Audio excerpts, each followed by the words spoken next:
이 사내는 기축옥사 때 당한 것을 잊었느냐며 정철을 죽이지 않으면 다시 음모를 꾸며 동인을 일방타진하려 할 것이라며 죽이자고 주장하는 강경파에 서게 되었다.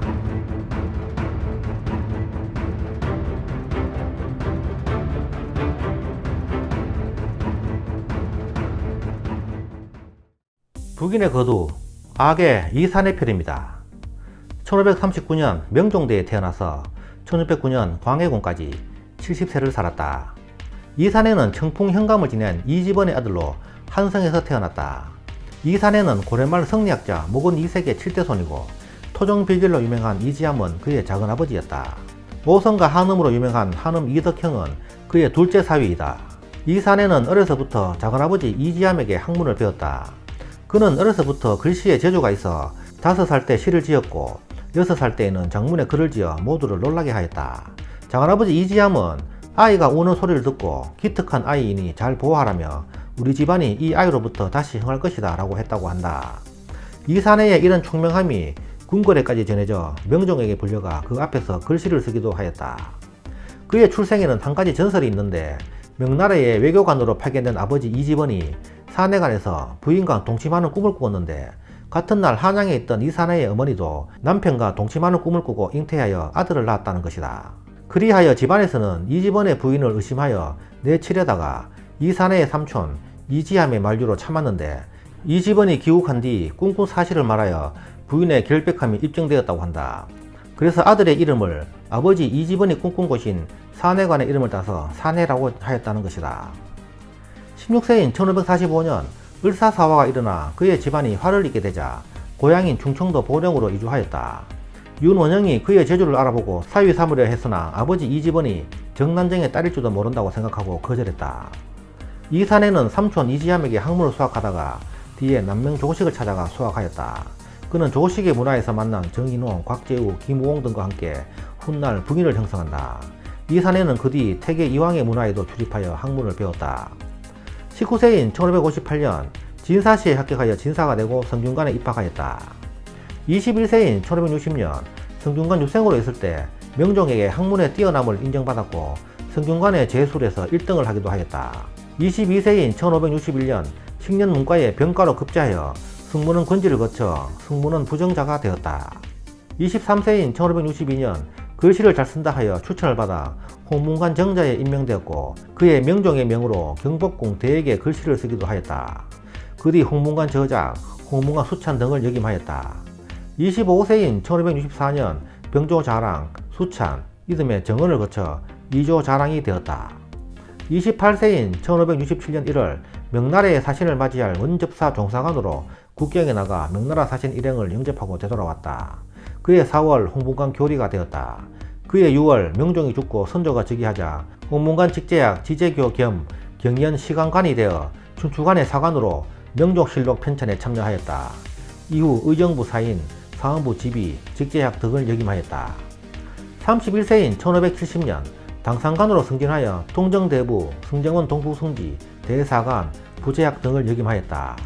36세인 1575년 사림이 동소로 분당되자 이사내는 동인에 가담하였고 이후 대사관 2조 참의를 반복해서 역임하였다.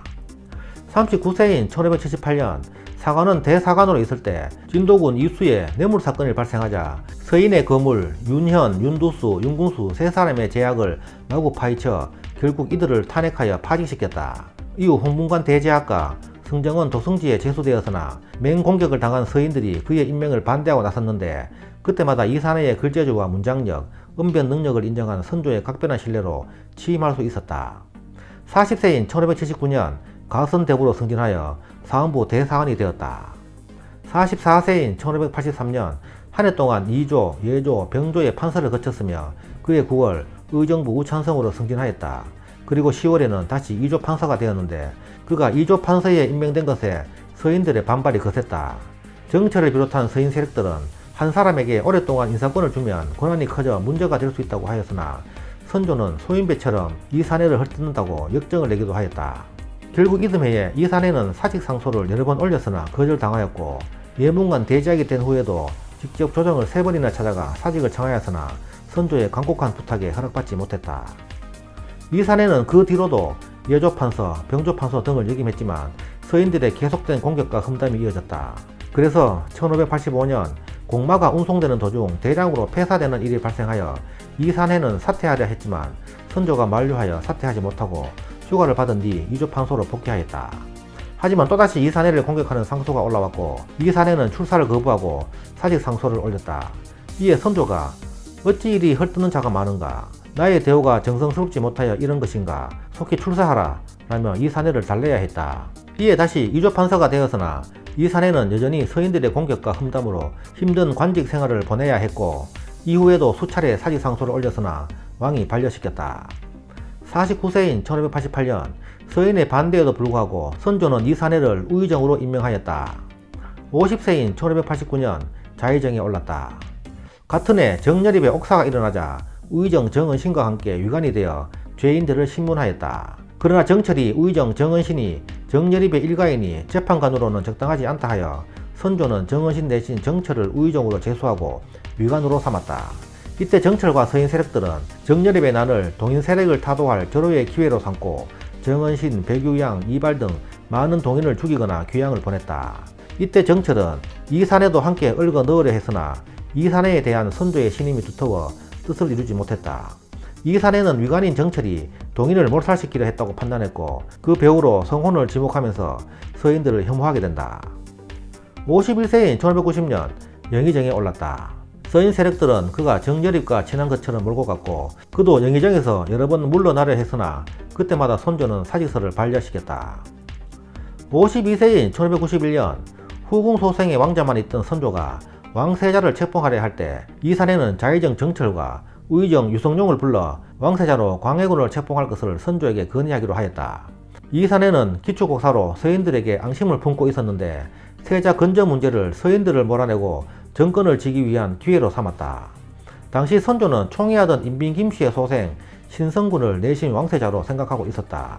이 사실을 알고 있었던 이산해는 주청하기로 약속한 전날 아들 이경전을 인빈 김씨의 동생인 김공량에게 보내 광해군을 세자로 책봉하려 한다는 이야기를 전하면서 정철이 광해군을 세자로 옹립하고 나서 두 모자를 죽이려고 한다는 말을 덧붙였다.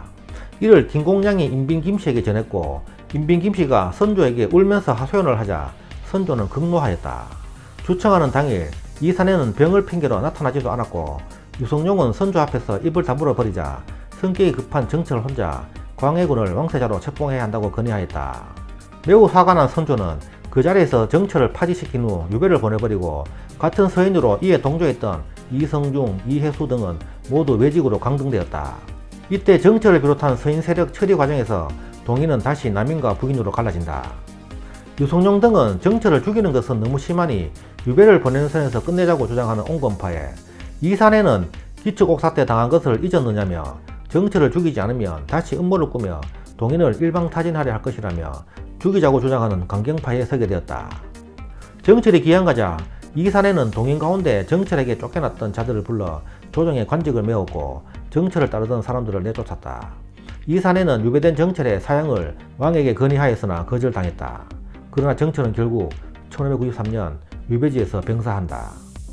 53세인 1592년 임진왜란 때 왕을 호종해 개성에 이르렀으나 나라를 그리치고 외적을 침해하도록 했다는 양사의 탄핵을 받고 삭탈 관직된 후 평해에 유배되었다.